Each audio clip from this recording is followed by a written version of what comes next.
જય હિન્દ વિદ્યાર્થી મિત્રો, વેલકમ ટુ સંત કૃપા વિદ્યાલય.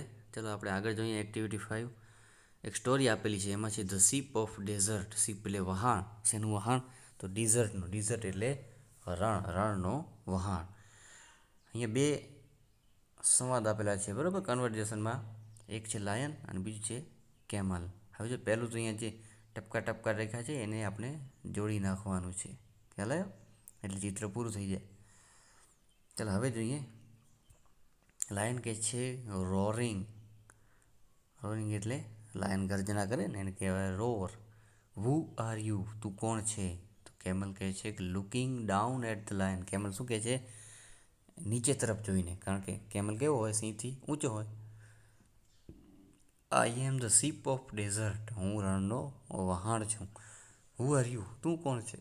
લાયન કહે છે કે ડોન્ટ યુ નો મી? શું તું મને નથી ઓળખતો? શું મારા વિશે તું નથી જાણતો? I am the king of forest. હું જંગલનો રાજા છું. કેમલ કહે છે are you? Oh I see. તું છો? ઓ હા હા, એવી રીતે. લાયન કહે છે કે you call your self the ship of desert. તું તને રણનો વહાણ કહે છે. હાઉ કેન યુ બી અ સીપ? બરાબર, તો તું વહાણ કેવી રીતે હોઈ શકે છે? You are N animal. તું એક પ્રાણી છે. કેમલ કહે છે કે લુક એટ માય ફીટ. મારા પગ તરફ જો. દે આર થીક એટલે જાડા. પેડેડ. પેડેડ એટલે ગાદીવાળા. ગાદી આવે ને, મખમલી પોચી, એ ટાઈપના. ધ હોટ સન એટલે ગરમ સૂર્ય ડઝ નોટ બર્ન ધેમ. ગરમ સૂર્ય પણ તેને બાળી શકતો નથી. બરાબર, બર્ન એટલે સળગવું, સળગાવવું, એવી રીતે. My feet are padded too. Lion એવું કહે છે કે મારા પગ પણ ગાડીવાળા છે. થોર્ન. થોર્ન એટલે કાંટા. ડોન્ટ પ્રિક એટલે ખૂંચવા. Them. And I can run 80 kilometres per hour. 1 કલાકમાં 80 કિલોમીટર દોડી શકું છું. અને જે કાંટા છે એ મારા પગમાં પણ ખૂંચતા નથી. એવું કોણ કહે છે? લાયન કહે છે. કેમલ શું કહે છે કે that is true. You can run 80 kilometres an hour in a forest, but you run even a kilometre on the hot sand. એ સાચું છે. હા, તો શું કહે છે કેમલ કે હા, તું કહે છે એ બરાબર, પણ you can run 80 kilometre an hour in a forest. એ સાચું હશે કે જંગલમાં 80 કિલોમીટર 1 કલાકમાં દોડી શકતો હોય, પણ you run even a kilometre on hot send. શું તું ગરમ રેતી ઉપર 1 કિલોમીટર દોડી શકે છે? હોટ એટલે ગરમ, સેન્ડ એટલે રેતી. લાયન કહે છે મે બી નોટ. લાયન શું કહે છે કે કદાચ નહીં, એમ નહીં દોડી શકું. ચાલો નેક્સ્ટ જોઈએ. કેમલ છે ઇન્ટરપ્ટિંગ એટલે અધવચ્ચે અટકાવતા. And you can't live without water for a week. And you can't live can not. Without એટલે વગર. કોની વગર? વોટર એટલે પાણી. વીક એટલે અઠવાડિયું. અને તું અઠવાડિયું પાણી વગર પણ રહી શકતો નથી. બરાબર. કે લાયન કહે છે નો આઈ કાન્ટ. ના, હું ન રહી શકું. I need water every day. Need એટલે જોવું, આપણે કંઈક જોઈતું હોય એવું. એવરી ડે એટલે દરરોજ. મને તો દરરોજ પાણી જોઈએ. But don't tell me can you do without water.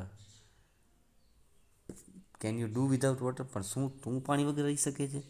Camel શું કહે છે કે યસ આઈ કેન. હા, હું રહી શકું છું. There are no rivers. ત્યાં અહીંયા કોઈ નદી નથી. ઓર લેક્સ એટલે તળાવ નથી. ક્યાં? તો ઇન અ ડિઝર્ટ એટલે રણમાં. But that does not bother me. પણ તે કોઈ ચિંતાનો વિષય નથી. બોધર એટલે ચિંતા. I can drink 200 bottles of water at a time. હું એક સમયમાં 200 બોટલ પાણી પી શકું છું. બરાબર. અને કહે really you must have a big stomach. તારી પાસે શું એક મોટું પેટ હશે? એમ, સ્ટમક એટલે પેટ. ખરેખર તારી પાસે એક મોટું પેટ હશે. કેમલ કહે છે પ્રાઉડલી એટલે કે ગર્વથી કહે છે કે yes I have a big stomach. હા, મારી પાસે મોટું પેટ છે. I can store. સ્ટોર એટલે સંગ્રહ કરવો. Water for a week. શેનો સંગ્રહ કરે છે? પાણીનો. કેટલા માટે? તો 1 અઠવાડિયા માટે પાણીનો સંગ્રહ કરે છે. I can store food for 2 weeks even. અને ખાવાનું તો 2 અઠવાડિયા સુધીનો સંગ્રહ કરી શકે છે. બરાબર, એની પેટની અંદર. લાયન છે એ જોઈ રહ્યો છે ઇન્ટરેસ્ટ સાથે. ઇન્ટરેસ્ટ આવે કોઈક વાતમાં. ખરેખર આટલું બધું ખાવાનું પાણી કેમ ભેગું કરી શકે? Do you store food in your stomach. Food એટલે ખાવાનું. લાયન પૂછે છે કે ખરેખર આટલું બધું ખાવાનું તારા પેટમાં સમાવી શકે છે? તો કેમલ કહે છે કે નો આઈ ડોન્ટ. ના, હું પેટમાં નથી રાખતો. I store it in my hump. Hump એટલે મિત્રો ઊંટનો આ જે ભાગ આવે ને એને કહેવાય હમ્પ. બરાબર. I eat lot of food at one time. એ એક સમયમાં ઘણું બધું ખાવાનું ખાઈ શકે છે. Then I don't need to eat for a fortnight એટલે 15 દિવસ, પખવાડિયું. એક વખતથી ખાવાનું ખાઈ લે ઘણું બધું, પછી એને 15 દિવસ સુધી ખાવાની જરૂર પડતી નથી. લાયન કહે છે કે that interesting, but what do you ઈટ? પણ તું ખાય શું છે? કેમલ કહે છે કે આઈ ઈટ લીવ્સ. લીવ એટલે પાંદડા. પાંદડા. ઓહ, બરાબર. લાયન કહે છે but there are no trees in a desert. પણ અહીંયા તો જંગલમાં કોઈ વૃક્ષ નથી. What do you eat there? તું શું ખાય છે? તો કેમલ કહે છે કે they are thorny bushes. Thorny bushes એટલે શું થાય મિત્રો? કાંટાળા ઝાડવા. જે કાંટાવાળા વૃક્ષ હોય ને જંગલ ઓલા રણમાં હોય, ખબર છે? હા, એને કહે થ્રોની બસીસ. આ ઈટ થ્રોન, એ કાંટા ખાય છે. And the thorn don't prick. Prick એટલે ખૂંચવા.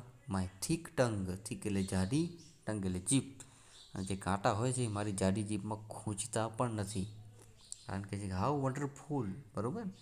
કેમલ કહે છે king of the forest, please come with me to desert. કે જંગલના રાજા મારી સાથે રણમાં આવો. લાયન કહે છે કે no please, I can't walk on burning sand. હું સળગતી રેતીમાં ચાલી શકું નહીં. I can't store food and water. હું પાણી અને ખોરાકનો સંગ્રહ કરી શકું પણ નહીં. And I can't eat thorn. અને હું કાંટા પણ ખાઈ શકું નહીં. Goodbye and good luck. કોણ? તો કે oh ship of the desert એટલે કે રણના વહાણ. બરાબર. હવે બીમાં આપેલી છે ખાલી જગ્યા. બરાબર. એ આપણે પૂરવાની છે. અહીંયા કાને કહેવાય હમ્પ. પછી અહીંયા છે થ્રોન. ઓકે. પછી છે પ્રિક. અહીંયા આવશે સેન્ડ એટલે રેતી. અહીંયા આવશે સ્ટમક અને અહીંયા આવશે ફીટ. ઓકે. Thank you.